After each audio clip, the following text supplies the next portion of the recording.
Assalamualaikum warahmatullahi wabarakatuh. Kami akan mempresentasikan Kampung Adat Dukuh. Sejarah Kampung Dukuh terdapat dalam tulisan berbahasa Arab yang dipegang oleh Kuncen. Asal mula Kampung Dukuh berawal dari keadaan Sumedang pada abad ke-17. Pada saat itu Sumedang berada di bawah kekuasaan Mataram. Pada saat itu Rangga Gempol II menghadap Sultan Mataram untuk melaporkan meninggalnya penghulu agama Islam di Sumedang. Dan di saat itu pun Rangga Gempol II memohon kepada Sultan Mataram untuk menunjuk penghulu agama Islam baru. Singkat cerita, terpilihlah Syekh Abdul Jalil. Sejak itu pun Syekh Abdul Jalil menjadi penghulu agama Islam. Namun tak lama Syekh Abdul Jalil mengundurkan diri sebagai penghulu agama Islam dikarenakan Syekh Abdul Jalil saat pergi ke Mekah terjadi pembunuhan terhadap utusan dari kerajaan Banten. Setelah kembali dari Mekah, ia mengetahui bahwa ada peristiwa pembunuhan tersebut dan mayatnya dibuang ke hutan atas perintah Rangga Gempol II agar tidak diketahui oleh mata-mata Banten, khususnya Syekh Abdul Jalil. Syekh Abdul Jalil beserta keluarganya kemudian pergi dari Sumedang dan tidak kembali lagi ke tempat pesantren yang dipimpinnya. Sejak itu ia bersama keluarganya berpindah-pindah, lalu ia berhenti di suatu daerah yang terletak di antara sungai Cimangke dan Cipasarangan.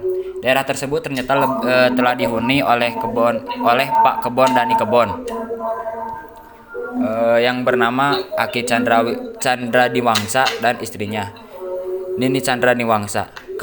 Kedua orang tersebut adalah yang mengelola dan menjaga ladang hingga suatu ketika Ki Chandra Diwangsa dan Ni Chandra Diwangsa pergi kembali ke daerah asalnya di Cidaun yang terletak di Cianjur Selatan. Dalam perjalanan pulang, Aki dan Nini Chandra Diwangsa meninggal dunia. Tempat mereka meninggal itu sampai sekarang disebut Pahlawan Chandra Pamulang, berupa kulah atau lubuk di sebuah wahangan sungai kecil yang terletak di daerah Cianjur Selatan.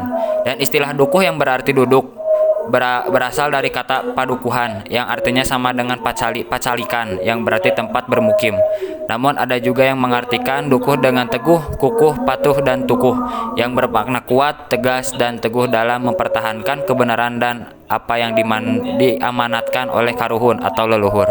Terus ada proses pembangunan rumah. Jadi dalam pembangunan rumah adat dukuh itu ada beberapa tahap, yaitu yang pertama tahap persiapan. Itu ada proses yang nguningaken ka mama, yaitu meminta izin kepada Kuncen untuk membangun rumah di Kampung Dukuh. Terus ada menentukan lahan. Lahan yang digunakan untuk rumah biasanya berasal dari orang tua atau membeli di kawasan Dukuh Luar dan Bangkalung. Apabila lahan di Dukuh Dalam sudah penuh, maka harus mencari lahan di kawasan Dukuh Luar atau Bangkalung. Jadi di kawasan Dukuh Dalam itu lahannya itu terbatas. Jadi saat lahan di Dukuh Dalam penuh, maka harus mencari di Dukuh Luar atau di Bangkalung. Terus yang ketiga ada kukumpul, yaitu mengumpulkan bahan bangunan berupa kayu, bambu, ijuk, tepus, dan batu untuk tatapakan. Bahan bangunan ini diperoleh dari wilayah Tanah Awisan, Sumedang, dan juga di wilayah yang disebut Tanah Cadangan serta Tanah Garapan. Terus menentukan hari baik. Perhitungan hari baik dilihat dari apesan wedal, larangan sasih, dan menghindari hari dan bulan yang kurang baik, yaitu di Rabu dan Minggu.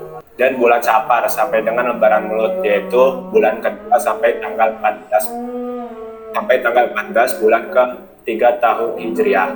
Terus yang kedua ada tahap pelaksanaan pembangunan. Tahap pelaksanaan pembangunan ini adalah proses mulainya pembangunan, yaitu ada ngalelemah, yaitu meratakan tanah dan menebangi pepohonan yang menghalangi tempat di mana akan didirikannya rumah. Karena di sini wilayahnya itu masih banyak hutan-hutan, jadi perlu diratakan dulu tanahnya dan pepohonannya juga perlu ditebang.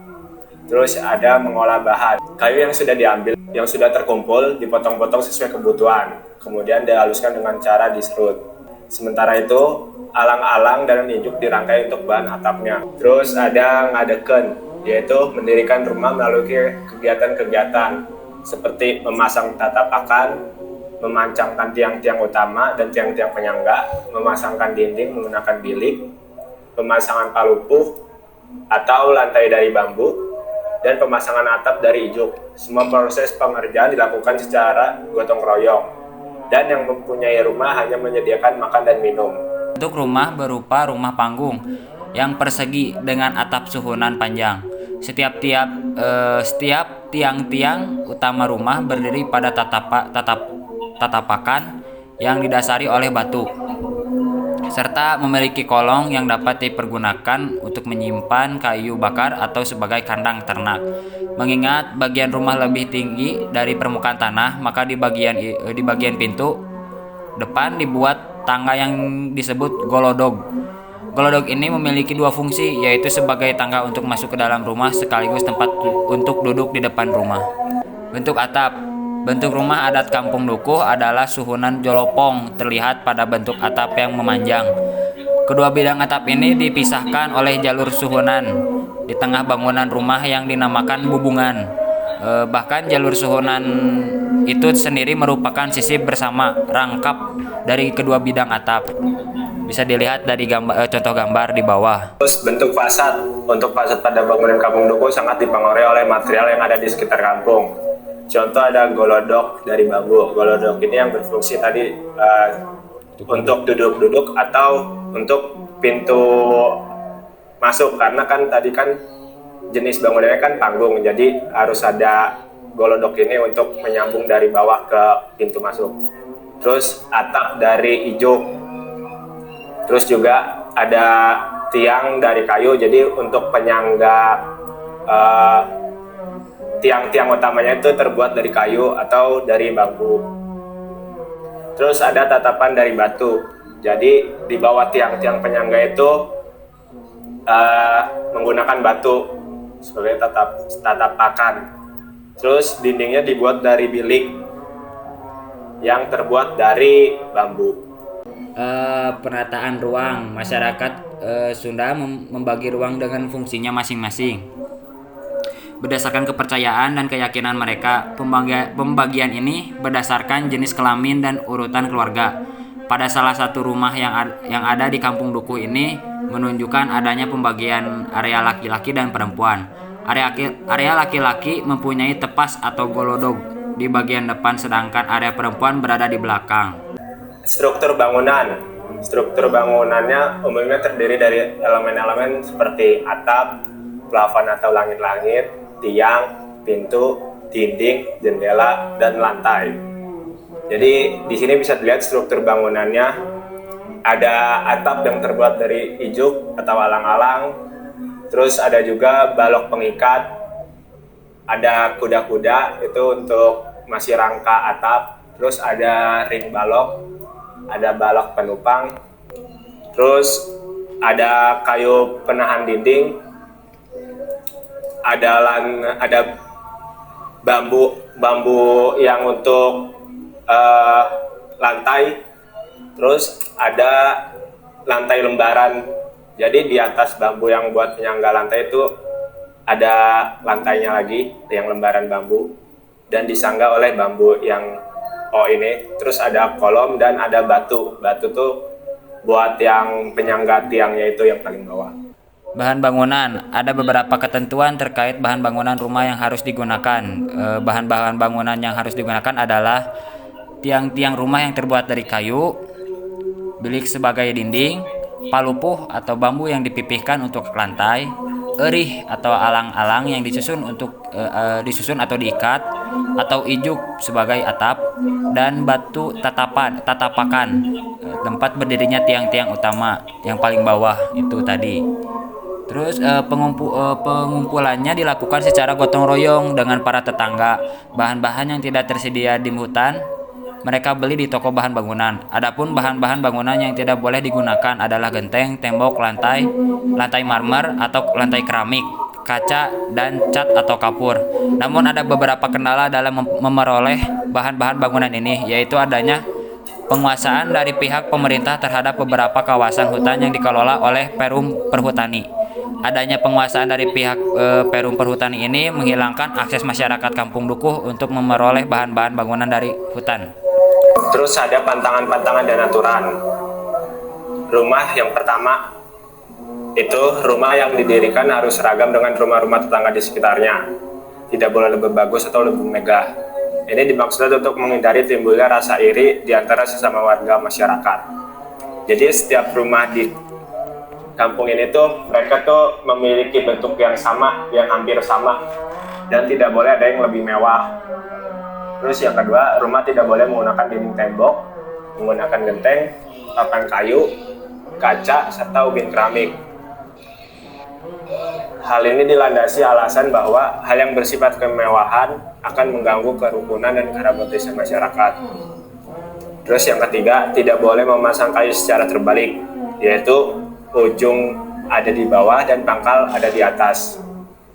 Pantangan ini mengandung makna simbolis bahwa dalam hidup kita harus menempatkan sesuatu pada tempatnya, tidak boleh mengacaukan segala sesuatu yang sudah berjalan menurut kodratnya. Jadi untuk pemasangan kayu di sini juga tidak boleh sembarangan, karena yang kita tahu bahwa tanaman itu pangkalnya itu adanya di bawah dan ujung itu di atas. Jadi saat menggunakan kayu juga kita harus sesuai dengan yang sebelumnya gitu. Terus yang keempat, pintu rumah tidak boleh menghadap utara, karena pada arah utara terdapat area karomah atau keramat. Sehingga jika orang masuk ke rumah, dia akan membelakangi karomah. Nah, pintu rumah itu tidak boleh menghadap utara, yaitu tadi karena ada area keramat. Jadi ini mencegah untuk kita membelakangi area keramat ini karena dianggap tidak sopan gitu. Terus selanjutnya, tidak boleh menggunakan daun jendela lebih dari satu, dan jendela pun tidak boleh menggunakan kaca. Terus tidak boleh menghias rumah atau memanjang hiasan dinding kecuali tulisan Arab. Pantangan ini mengandung kata bahwa apabila seseorang disibukkan dengan keinginan untuk menghias, maka dia akan melupakan kewajiban ibadahnya. Jadi boleh menghiasnya itu cuman tulisan-tulisan Arab atau yang bersifat keagamaan gitu. Terus tidak boleh membangun atau mendirikan rumah pada hari Rabu, karena menurut perhitungan masyarakat Duku, Rabu merupakan hari naas atau sial untuk mendirikan rumah. Demikian juga tidak boleh membuat pagar pada hari Minggu. Beberapa perubahan. Jadi di warga Kampung Dukuh selalu berusaha taat pada tradisi yang diwarisi dari leluhurnya. Akan tetapi tuntunan zaman serta kebutuhan, mereka terpaksa untuk berbuat yang melanggar aturan adat. Kendadipun dalam batas yang masih bisa dipahami, yaitu pemakalan genteng atau genting sebagai atap rumah menggantikan erih, ijuk, alang-alang, dan sirap. Alasan mereka karena bahan-bahan tersebut sekarang ini susah didapatkan karena penggunaan genteng ini hanya terjadi di kawasan Dukuh luar. Sedangkan di kawasan Dukuh dalam hal ini tidak terjadi. Terus yang kedua, penggunaan papan kayu untuk lantai rumah menggantikan palupuh bambu yang dipipihkan. Banyak alasan yang mereka lontarkan, diantaranya bahwa sekarang ini sudah susah mendapatkan palupuh atau bambu jadi susah mendapatkan bambu. Di samping memakai papan kayu dirasakan lebih nyaman karena lebih kuat dan awet. Pemakaian hiasan dinding. Ada ketentuan di kalangan masyarakat Kampung Dukuh untuk tidak memasang hiasan apapun pada dinding kecuali tulisan Arab. Kini orang Dukuh luar sudah mulai memasang hiasan dinding berupa foto maupun lukisan.